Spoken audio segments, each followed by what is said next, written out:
Welcome back, everyone. Today's explainer feels like it's pulled right out of a high-end medical documentary. Seriously, just picture those sleek, automated manufacturing lines, glass vials sliding by under bright inspection lights. We are literally looking at a monumental shift in cardiovascular care today. On July 16, 2026, the FDA approved Merck's Lipfendra, or Enlicitide if you want to use the generic name. And look, this isn't just some tiny incremental update to your standard cholesterol med. No, this is a foundational change in how we treat one of the globe's biggest health risks. So, we're going to break down exactly what this means, the wild science behind it, and why the whole medical community is buzzing right now. Okay, let's dive right into this by looking at a pretty staggering discrepancy. So, PCSK9 inhibitors, they are widely considered miracle medications in the cardiology world, right? They are incredibly effective, capable of lowering cholesterol by about 60% all on their own. In the US alone, you've got roughly 6 million Americans with high LDL cholesterol despite taking a statin, which makes them perfectly eligible for these life-saving drugs. Yet, incredibly, only about 1% of those eligible patients actually take them. 1%. So why? Well, sure, insurance prior authorizations and costs play a role, absolutely. But there is one massive, purely physical barrier standing between these patients and the treatment they desperately need. And that barrier is the needle. Until right now, every single PCSK9 inhibitor on the market, drugs you might know like Repatha and Praluent, they had to be injected. That means patients are dealing with biweekly injections. It means dealing with strict refrigeration requirements, annoying trips to specialty pharmacies, the whole shebang. For millions of people, just the sheer logistics, the discomfort, and frankly, the psychological hurdle of giving themselves a shot, well, it's the main reason they never even start the therapy in the first place. Which brings us to the game changer. Enter Lipfendra, the pill. To really appreciate this breakthrough, we have to zoom in on the microscopic science for a second. Traditional injectable PCSK9 inhibitors are monoclonal antibodies, and antibodies are massive, super complex proteins that are just way too large and fragile to survive the harsh, acidic environment of the human digestive tract. That is exactly why they have to be injected directly into your body. But Lipfendra, it is a macrocyclic peptide. Merck's chemists basically engineered this much smaller, ring-shaped molecule that is incredibly stable. It literally holds together well enough to survive your stomach and actually get absorbed right through the gut. It's honestly an absolute triumph of modern chemistry to pack this specific mechanism into a convenient 20 milligram daily tablet, which the FDA just approved for adults with high cholesterol, including those inherited conditions like heterozygous familial hypercholesterolemia.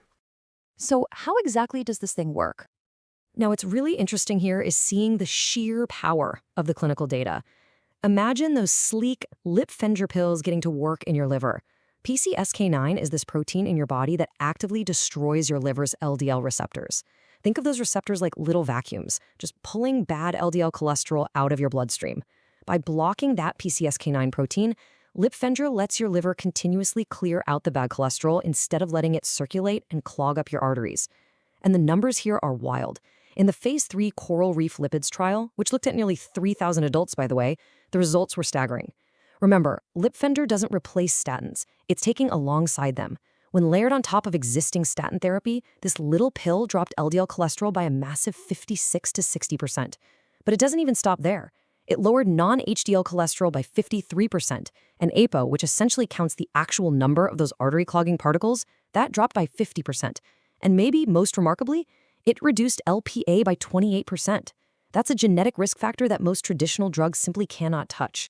Of course, efficacy is only half the story, safety is the other half, and Lipfendra boasts a remarkably clean safety label. In the larger trials, the adverse events basically matched the placebo group.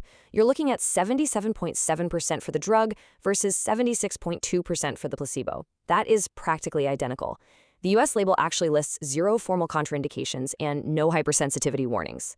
In a specific study focusing on patients with inherited high cholesterol, the most notable side effects were just mild dizziness affecting about 9% of patients and diarrhea in about 7%. So it's a highly powerful yet incredibly well-tolerated addition to the toolkit. But as with all things, let's talk about efficacy and the catch. Every medical marvel has a bit of a catch, right? A little narrative friction, and Lipfendra is definitely no exception. Because of the super delicate nature of absorbing this macrocyclic peptide through your gut, there are some pretty strict rules to ensure the drug actually works. Basically, if you get prescribed this, your morning routine is going to have to change. You have to take the 20 milligram pill on a completely empty stomach, and you can only take it with water, black coffee, or plain tea. Literally, nothing else. No milk, no sugar. Then, you've got to wait a strict 30 minutes before you can eat breakfast, take any other medications, or drink anything else. If you eat too soon, the drug just won't be absorbed properly. So this 30-minute fasting window is the specific trade-off patients have to make. You get to avoid the needle, sure, but you absolutely must respect the clock. Moving on to cost and global availability. And this brilliantly illustrates just how much of a financial disruption this is. A drug this revolutionary doesn't just change medicine, it completely shifts the pharmaceutical economy. Merck has priced this pill at $315 for a 30-day supply, which works out to roughly $3,780 a year. Now compare that to the list price of the injectable PCSK9 inhibitors, which are sitting around $5,850 a year. It's a massive cost savings. It's nearly half the price of competitors like Novartis's Leqvio. Obviously, insurance coverage and prior authorizations are still going to dictate what patients actually pay out of pocket, but this aggressive pricing strategy is clearly designed to make this pill the highly preferred option right out of the gate. Because of that accessibility and super competitive pricing, market analysts have a very bullish outlook. Consensus projects that Lipfendra could reach a staggering $5 billion in annual peak sales by the year 2034. $5 billion. And for Merck, this is an absolutely crucial financial bridge. The company is facing some impending patent losses for its absolute superstar cancer drug, Keytruda. So Lipfendra's success is going to be vital for them in offsetting those massive upcoming revenue shifts. But here is a really critical detail for our global audience. Lipfendra was actually expedited through the FDA's Commissioner's National Priority Voucher Program, which drastically cut down their review time. But as of this July 2026 approval, this incredible breakthrough is strictly restricted to the United States market for now.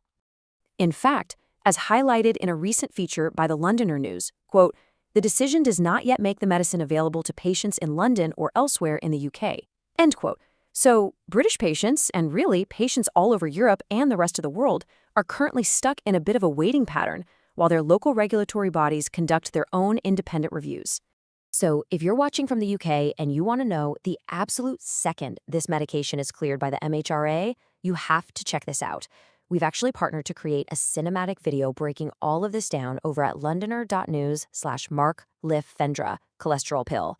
They are tracking this regulatory journey incredibly closely, so definitely be sure to visit londoner.news for live updates on exactly when this pill is finally going to cross the Atlantic and hit your local pharmacy shelves. So this leaves us with a massive question looking toward the future. If a simple, room temperature pill can completely replace the needle, drastically cut list costs, and still manage to reduce bad cholesterol by up to 60%, are we witnessing the end of the injection era for cardiovascular care? I mean, with competitors like AstraZeneca already developing their own oral candidates, the landscape is shifting permanently. The needle was the barrier.